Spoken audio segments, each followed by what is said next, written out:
Control A, select all. Control X, cut. Control C, copy.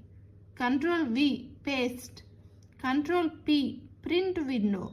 Control B, bold selection. Control N, new document. Control Z, undo last action. Control K, insert link.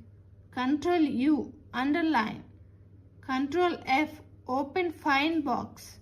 Control H, find and replace. Control W, close. Alt tab, switch apps. Alt F4, close apps. Control escape, open start menu. Windows L, lock your computer. Windows print screen, save screenshot. Control Shift escape,